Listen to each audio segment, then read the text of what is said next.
الحمد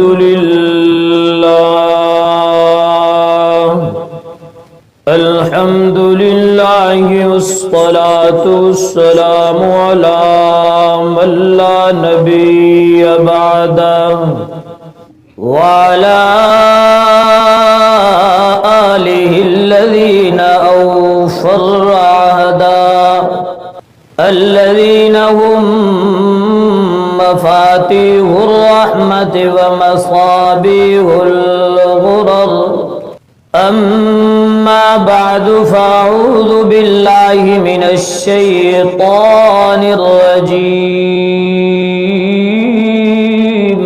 بسم الله الرحمن الرحيم وأما من خاف مقام ربه ونهى النفس عن الهوى فإن الجنة هي المأوى سبحانك لا علم لنا إلا ما علمتنا إنك أنت العليم الحكيم رب زدني علما رب زدني علما رب زدني علما سبحان ربك رب العزة عما يصفون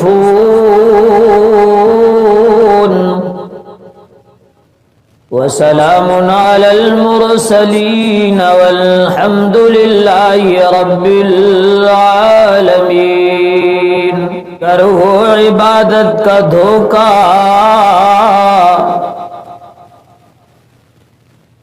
گر ہو عبادت کا دھوکا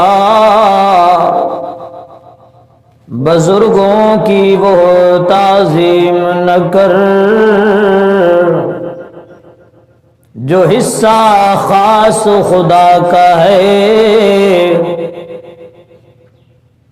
جو حصہ خاص خدا کا ہے اوروں میں اسے تقسیم نہ کر بلغ العلا بکمالہ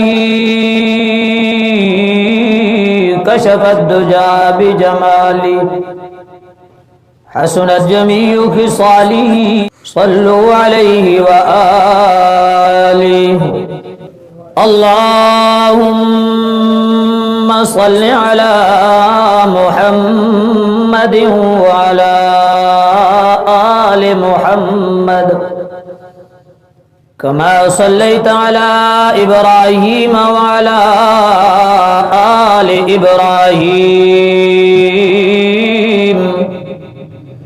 إنك حميد مجيد اللهم بارك على محمد وعلى آل محمد كما باركت على إبراهيم وعلى آل إبراهيم إنك حميد مجيد واجب الاحترام معزز سامعین گرامی،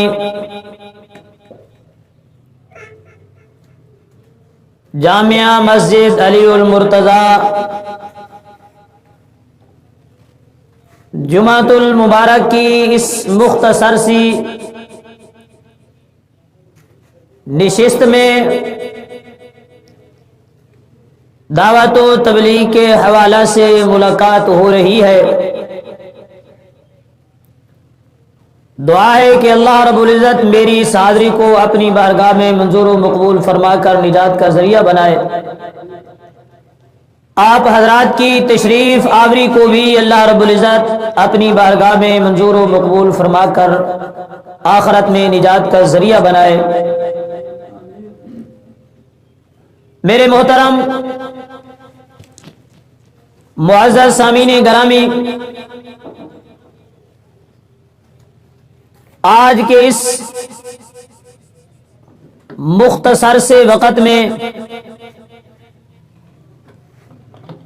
آپ حضرات کے سامنے خطبہ میں جو آیات کریمہ تلاوت کرنے کا شرف حاصل ہوا ہے، اسی آیات کریمہ کا مفہوم، مقصد سمجھنے اور سمجھانے کی اللہ رب العزت توفیق عطا فرمائے کوشش کروں گا۔ اس آیت کریمہ میں دو چیزوں کو بیان کیا گیا ہے۔ میں اکثر اوقات دوست احباب سے یہ بات کرتا رہتا ہوں کہ اگر انسان اپنے اندر دو چیزوں کو پیدا کر لے، دو چیزوں پر انسان اپنے آپ کو آمادہ کر لے، تیار کر لے، کبھی اس سے گناہ نہیں ہوگا، اور اگر گناہ ہو بھی جائے گا تو فوراً توبہ کی توفیق مل جائے گی، فوراً اللہ کے حضور گر گڑا کر ندامت کے آنسو بہا کر اپنے گناہ کی معافی مانگنے پر جلدی اپنے آپ کو آمادہ کر لے گا۔ ان میں سے پہلی چیز جس کا قرآن نے تذکرہ فرمایا ہے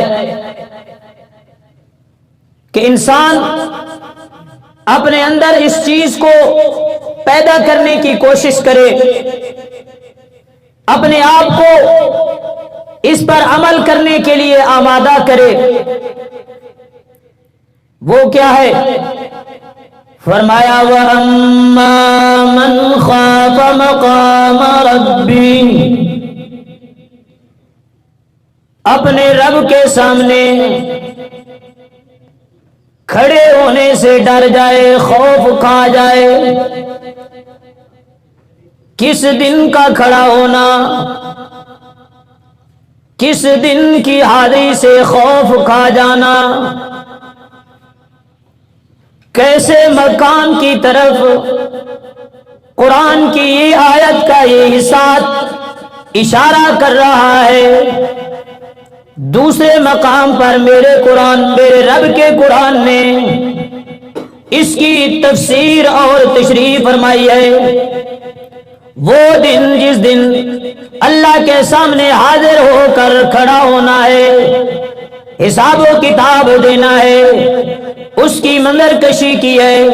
فرمایا یوم یفر المرء من اخیہ، اس دن کی بات ہو رہی ہے جو آج دنیا میں ہمیں اپنی برادری پر بڑا ناز ہوتا ہے، اپنے رشتہ داروں پر بڑا ناز ہوتا ہے، اپنے خاندان اور اپنے قبیلہ پر بڑا ناز ہوتا ہے۔ میں بڑی برادری سے تعلق رکھتا ہوں، میرا بڑا خاندان ہے، میرے قبیلے کے لوگ تعداد میں زیادہ ہیں، طاقت میں زیادہ ہیں۔ وَاتَّقُوا يَوْمًا لَا تَجْزِي نَفْسٌ عَن نَفْسٍ شَيْئًا، اس دن سے ڈرو، اس دن کے حساب سے ڈرو، اس دن کے پیش ہونے سے ڈرو، جس دن کوئی نفس کسی نفس کو کوئی نفع نہیں دے گی، کوئی وہاں مال و دولت نہیں چلے گا، برادری کی سفارش نہیں چلے گی، اپنا ساز و سامان نہیں چلے گا، بلکہ اس دن کی کیفیت تو قرآن یہ بیان کر رہا ہے یوم یفر المرء